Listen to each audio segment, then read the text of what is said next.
Hello guys, ఈరోజు మా అక్కది డెలివరీ అనమాట. సో ఆపరేషన్ థియేటర్ తీసుకెళ్తున్నారు అండ్ బావ కూడా లోపలికి వెళ్ళారు. అండ్ ఫైనలీ బావ అయితే లోపల నుంచి బయటికి వచ్చారనమాట. ఆపరేషన్ అయితే successfully completed. And guys, it's a baby girl. మేమైతే చాలా ఎక్సైటెడ్గా ఉండే అనమాట. బేబీ గర్లే పుట్టాలి అని చెప్పేసి. అంటే తను ఎప్పుడైతే కన్సీవ్ అయ్యిందో అప్పటి నుంచి అనుకుంటున్నామో బేబీ గర్ల్ అని చెప్పేసి.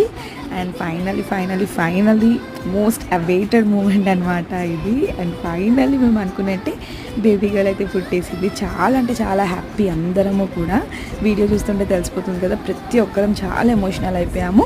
ఆల్రెడీ జాయ్ ఉన్నాడు కదా, సో ఇప్పుడైతే మాకు ఒక గర్ల్ బేబీ కావాలి అని చెప్పేసి చాలా ఉండింది. అండ్ చూడండి, డాడీ కూడా ఎమోషనల్ అయిపోయారు, బాబా ఎమోషనల్ అయిపోయారు, అందరూ ఎమోషనల్ అయిపోయారు అనమాట. సో ఫైనలీ బేబీని అయితే మాకు చూపించేశారు. వీఆర్ లిటరలీ వెరీ హ్యాపీ అనమాట. ఇంకా అక్కని కూడా ఐసీయూకి అయితే షిఫ్ట్ చేస్తున్నారు. So guys, please do bless them. Thank you so much for watching. Bye.